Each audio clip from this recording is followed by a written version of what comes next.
Hej och välkomna till Investor Update. Idag med IPA, ImmunoPrecise Antibodies ska jag säga. Ett amerikanskt börsnoterat företag som verkar i skärningspunkten mellan AI, data och biologi för läkemedelsutveckling. Eftersom dagens bolag är engelskspråkigt kommer presentationen nu att fortsätta på engelska. Hello, welcome, and if you tune in to Investor Update from overseas, a very good morning to you. As always with our broadcast, if you watch this live, you can interact with the management, this by adding your questions in the live chat. We will address your questions at the end of the presentation. So without further ado, it's high time to welcome Fredrik Chabot, Head of Corporate Development at IPA. Hello, Fredrik. How are you? Quite well. Thank you for having us. Well, it's our pleasure. So how are things in Miami? Weather's perfect and working hard. Yeah.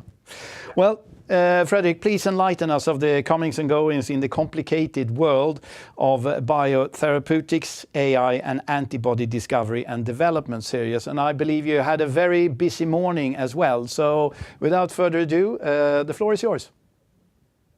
Thank you so much. So yes, we're ImmunoPrecise Antibodies. We're listed on the NASDAQ under the ticker IPA.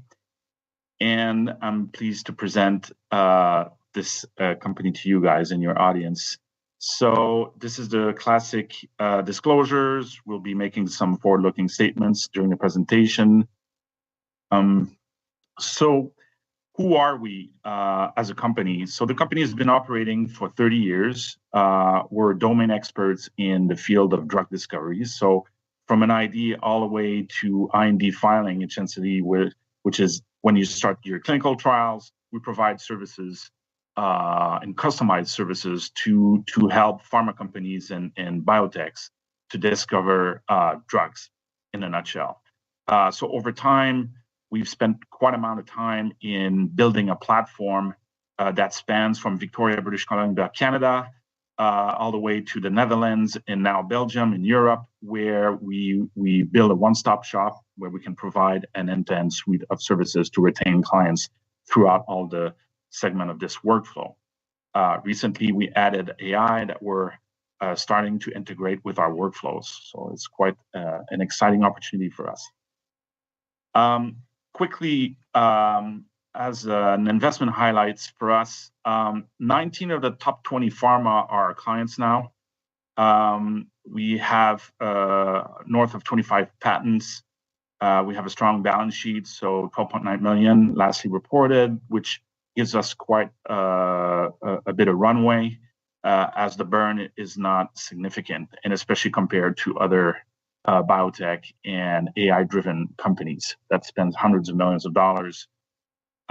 Recently, we've launched what we call the Lens AI platform, which was initially built by a company called BioStrand in the northern part of Belgium in the Flanders region, where they discovered this unique fingerprints in the biology. So I'll get back to that shortly. But with that technology, we decided to take it as an anchor point and build a technology, the AI technology on top of it. BioStrand had some pretty, that transaction happened 4 years ago, and BioStrand had some pretty modest revenue. So first year in fiscal 23, as you can see, there was barely $40,000. Now, as lastly reported, 9-month reporting, we had 1.1 million, just above $1 million. So we're hopeful we're going to end the fiscal year with above 1.2 million and so on. However, the important thing here to mention is, contrary to the lab work, which is 50% blended average, the AI gave us so far 90% in up margins, which is pretty significant for us. So what is that platform exactly? So this Lens AI is based on what we call the HIF technology.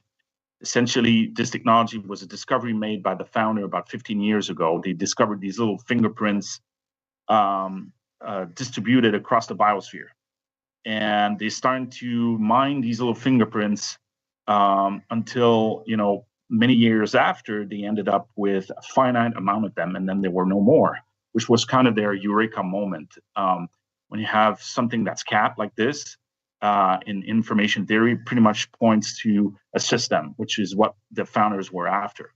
And then these HIF patterns helped us build this index akin to Google, but for biology, where we can use this 600 million and up data object index based on biology and go through any databases by discriminating 98% of the information, keeping the relevant 2%. So you can appreciate that in doing so, we circumvent all the heavy lift of screening all the data out there to get to the point, which is kind of what this morning news is all about. So this company needed help, and because we at ImmunoPrecise Antibodies were domain experts, it was a perfect fit with this AI company merging with ours, where we know exactly how to build drugs for everybody in the industry. So the challenge was to kind of harness the power of this core technology back into our workflows. And again, this morning's news is a testament of this successful integration is becoming. So we can go into the platform later in the call, but evidently we've been hard at work in the last 3.5 years building and validating with our own labs the in silico methods that we're using nowadays for drug discovery. Quickly on InterSystem, we won a prize last year. It was a pretty competitive conference, and there were 1,300 companies out there promoting their AI technology. We won the prize for all sorts of reasons, obviously. Moreover, what's interesting about InterSystem, which essentially is like Oracle, it's less known, but it's $1 billion a year revenue company. It's private. It's based in Cambridge, Boston. Their main business model is databases for electronic health record. Their primary customer is Epic, which is a gigantic healthcare electronic health record providers in the US and probably elsewhere in the world. InterSystem has this very interesting database technology that we integrate quite well with. And it helps us make all the data AI ready. And this is key here because it's one thing to have data, and it's one thing to have data, it's another to have AI, but to actually land all that data on an AI platform is quite difficult. And that relationship with InterSystem is growing evidently because we have an extremely strong support on the database side of things. As I was saying, 19 of the top 20 pharma are our clients. We have north of probably 650, 700 active and historical clients, whether it's big biotech, small biotechs, VC-back, stealth mode companies. Now, these are the main names that we can disclose at the moment, but there's definitely a lot more that are kept confidential for obvious reasons. You'll notice at the bottom of that slide, though, AWS, Vultr, and AMD have become important partners of ours. The reason being now is tech companies, tech giants are taking a very deep, strong interest in the life sciences. And they want to get involved at the software level. And they want also to capture clients such as pharma into the workflows. And that's quite difficult because nowadays to become a provider for, say, Janssen or Novo Nordisk, you have to go through these audit periods that last up to 18 months. So it's very difficult to go through all that process, especially if you want to target the top 20, which is already done for us. And so in turn, these giants, these tech giants, are after our ability to then upsell a more robust cloud infrastructure service to the pharma clients through our LensAI platform.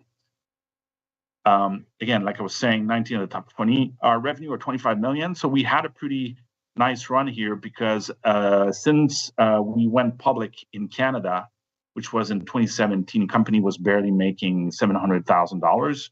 So the management has grown the revenue to lastly reported to 25 million.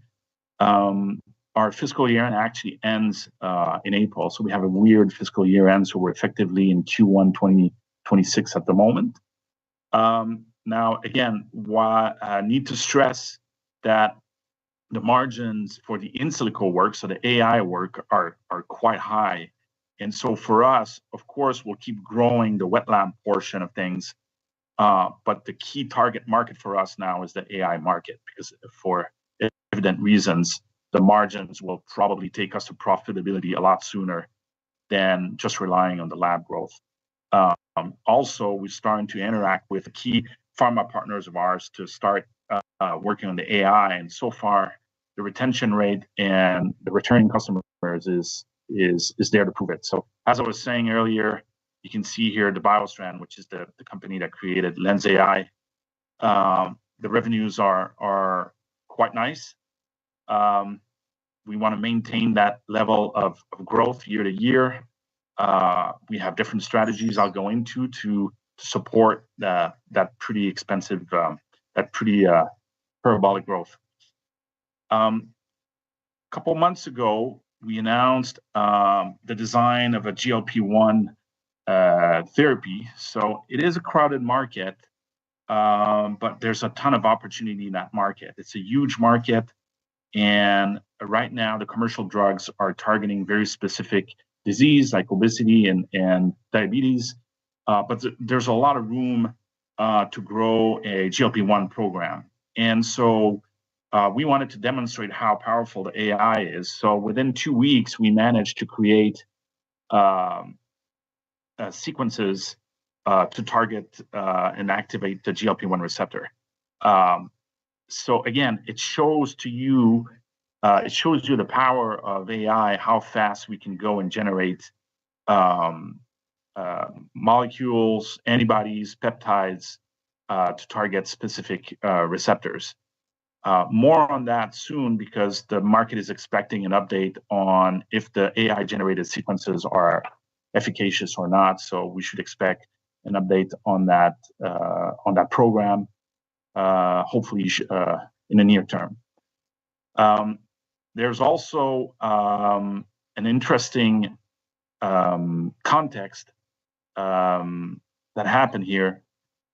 The FDA has changed their approach to preclinical trials by encouraging companies to use other methods than animals to try to prove the efficacy and the safety of your drug before you go into actual human trials. So this new environment benefits us because within our workflow, the AI workflow, we actually have some tools such as immunogenicity screening that can immediately target the problematic zones of your drugs before you actually even go into the clinic with humans.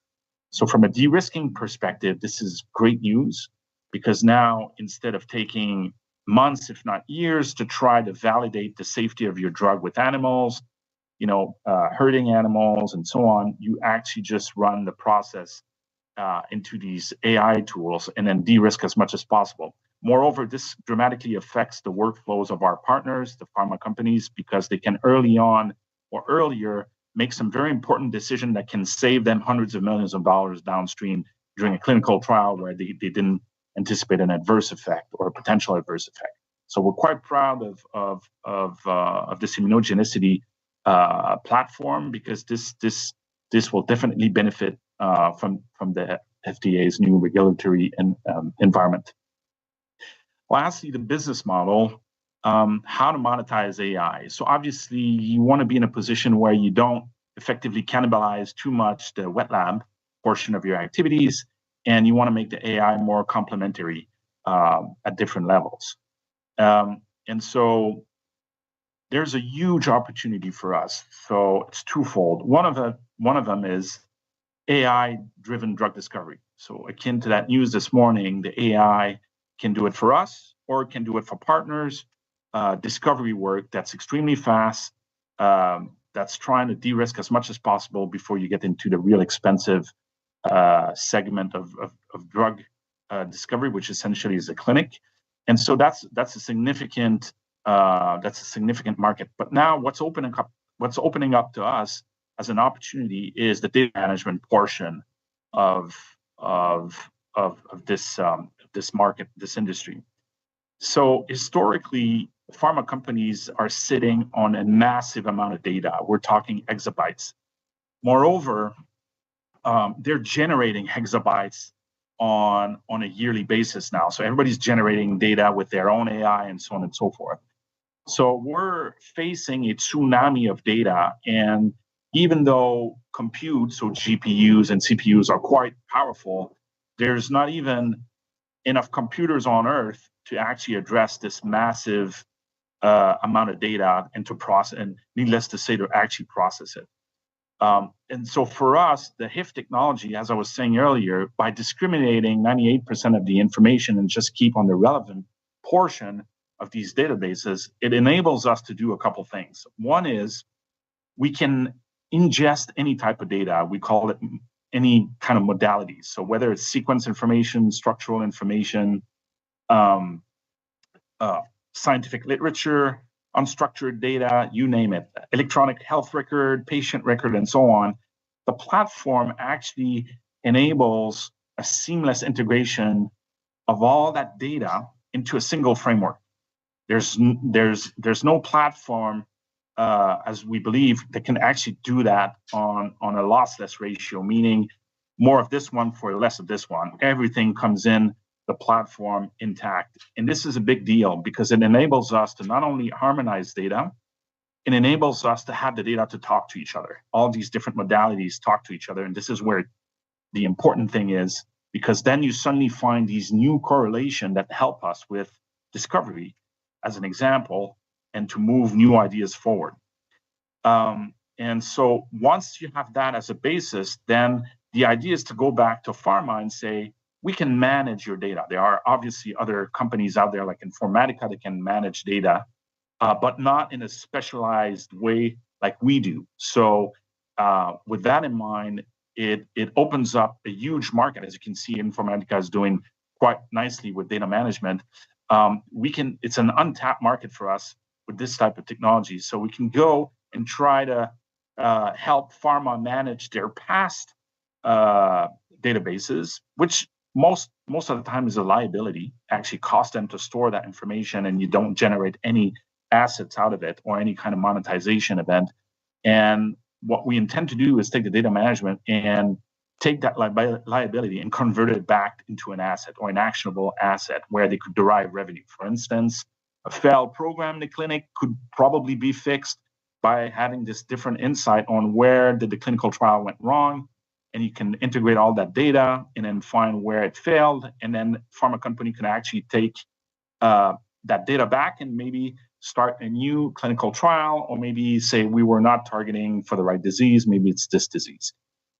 So you have to keep in mind that right now, drug discovery and designing drugs commercially is a failure-driven industry. It's a process that's 95% fails. So, and it's extremely costly. We're talking $2 to $5 billion to develop a drug, 15 years to get it to a commercial stage. So it's extremely inefficient. And if you were to offer these folks an ability to restore that 90% failure rate and try to make it back to commercial, you can appreciate that the market is huge.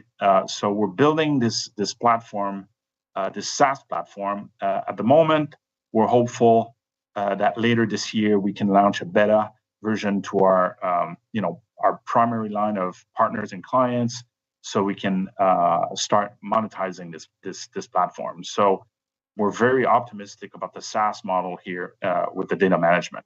On top of it, once you manage their data, what you can do is essentially add deep data, as we call it, or analytics, where you can propose the HIF technology to then have a novel view, novel perspective on their historical or their ongoing programs. And so For us, we call it a VSaaS because evidently we're already tied to all these pharma as clients and partners already. So it's an upsell for us. There's not as much market development with that respect. So again, this is how we anticipate to monetize this new platform. Quickly, what I could say is at the moment we do custom programs with AI as research as a service, as we call it.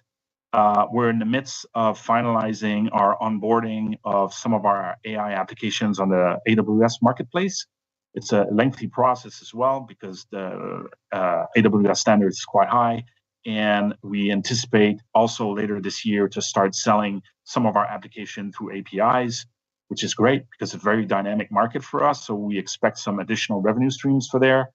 Milestone-based collaboration, what that means is, for instance, this morning, dengue vaccine, we would definitely be on the lookout to partner that asset with a big pharma. So typically how this goes is once you validate the research behind these types of programs, you can expect to have a partnership deal or a royalty deal where you would get upfront payments, milestone, and downstream royalties. That's a pretty classical biobuck deals. And then there's the AI wet lab. So essentially, when we design and customize program for our wet lab clients, we're starting to embed AI application that is going to improve their timelines. So that's already being monetized as we speak. These are typically, I'll go quickly over this, the conferences that we participate in. You can always review them on the deck later.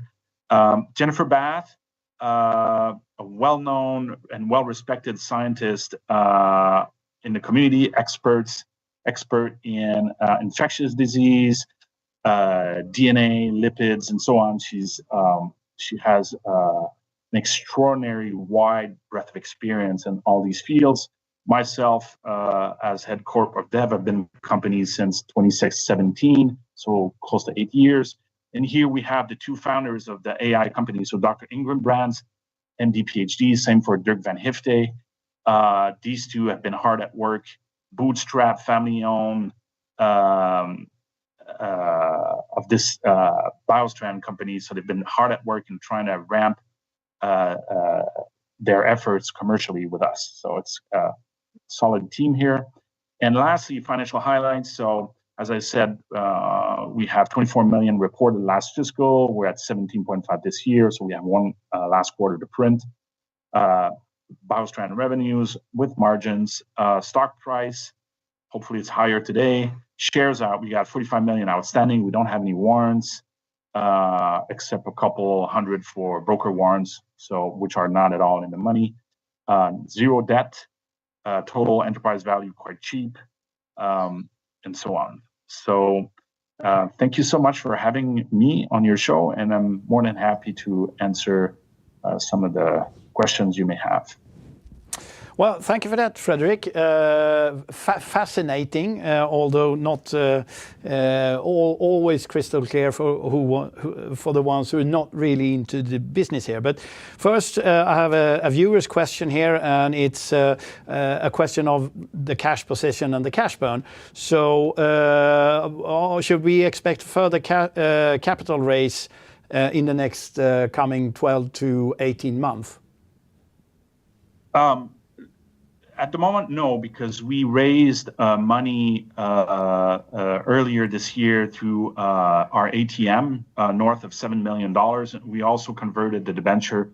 So that gave us enough runway for 18 months, essentially, at the moment. What to be expected, though, on the money side of things is we've announced the divestiture of our European sites. Mm-hmm. So the Netherlands, the two labs in the Netherlands, not the AI, we entered into a bidding process last fall, and it's coming to an end now. We've elected the best term sheet, and we're negotiating the sales of those two labs, which once concluded will give us additional non-dilutive funding, which could be substantial. So we're not looking at all in raising capital for the moment.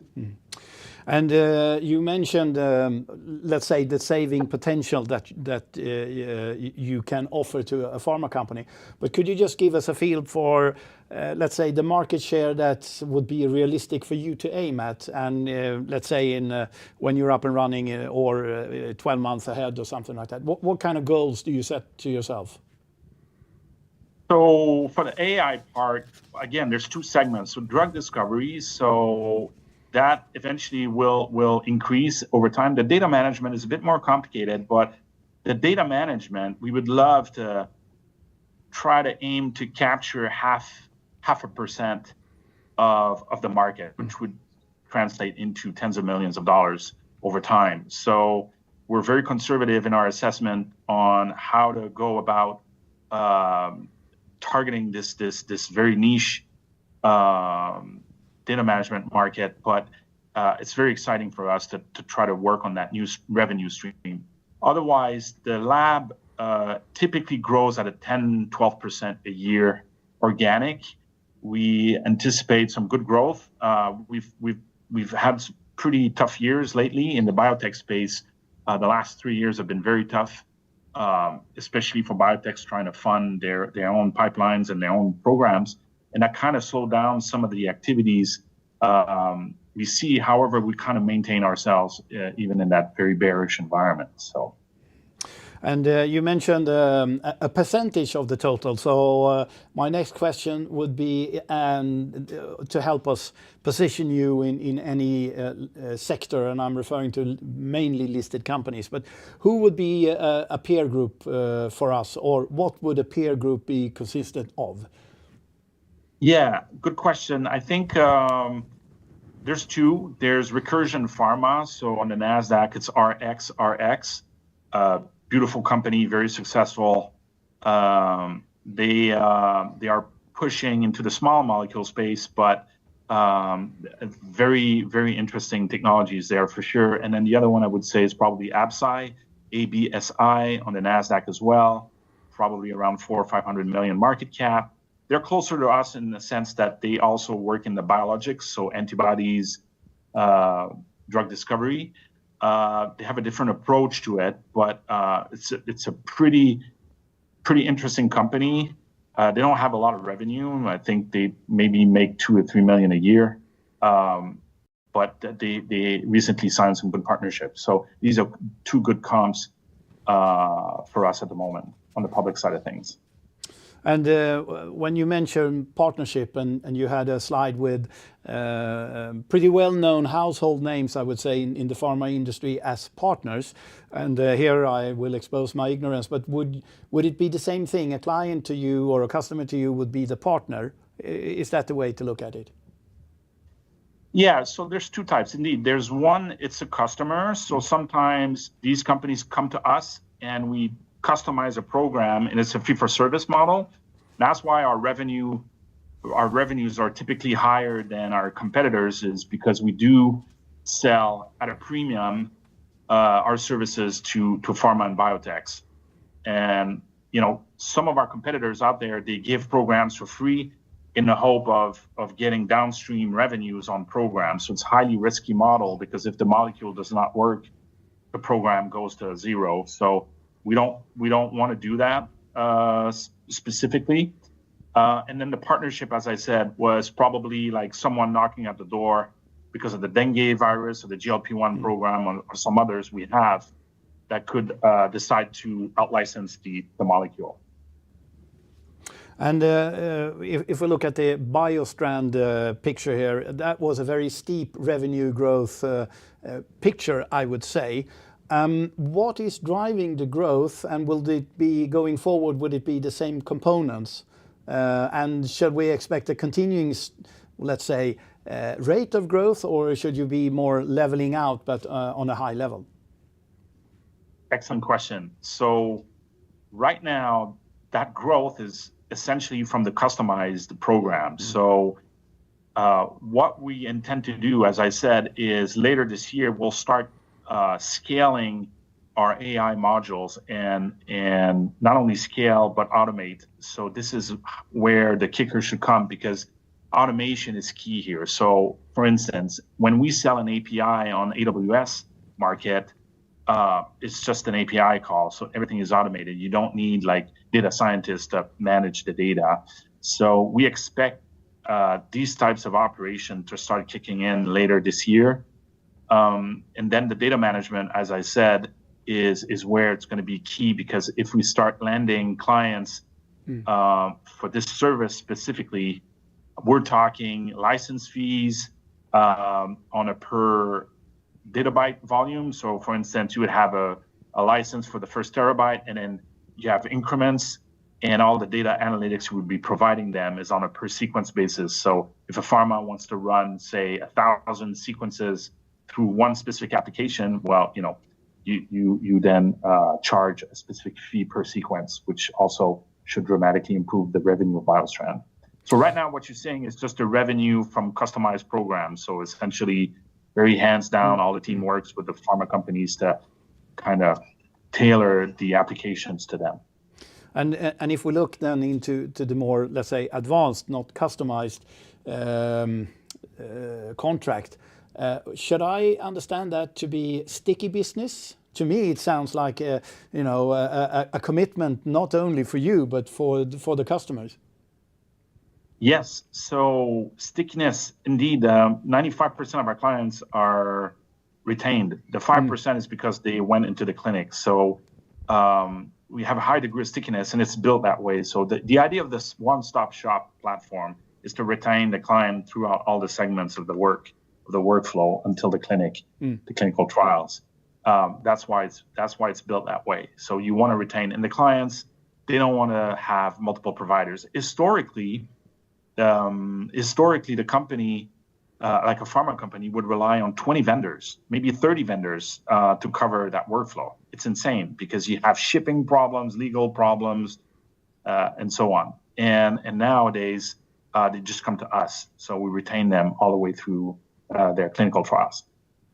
And if we look at, you just came with an announcement this morning, so it's been rather hectic. But what do you think we should be, or what do you want the market to look for when it comes to IPA going forward for the next coming 6 months? I think they should expect us to generate more of those vaccine and therapeutic opportunities. The AI is a way to go about it that's a lot faster than traditional methods and a lot cheaper for us. So expect a bunch of those programs coming online, and we will be moving forward these programs and de-risk them to monetize them with a licensing agreement at some point. And if I'm just trying to wrap it up here, and as I understand it, then you are able to shorten the lead time without jeopardizing the safety in determining the possibility of success for products. And you mentioned that this used to be or is a failure-driven industry, and here you are offering let's say, the holy grail for any drug developments. So what's your end game here? Will you be taken out, or will you take over the world?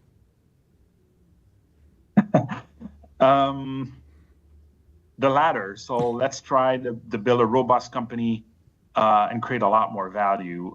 We're an easy target for an acquisition at the moment, but at some point the platform will validate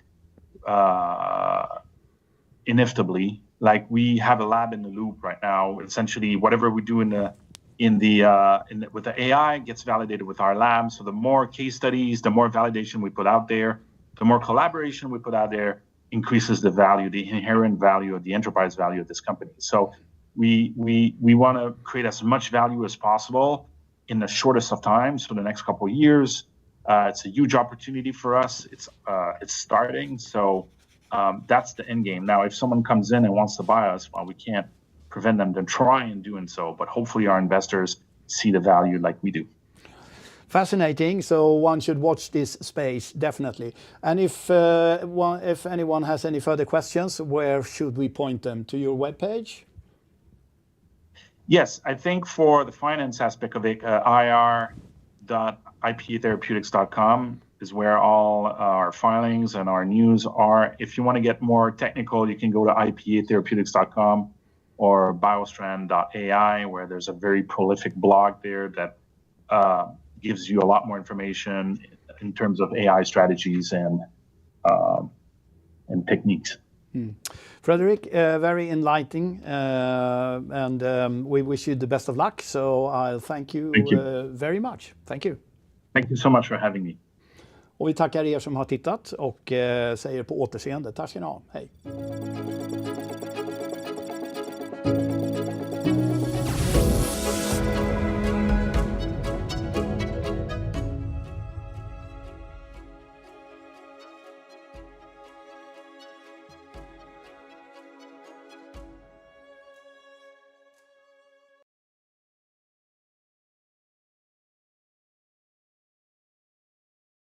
Ja,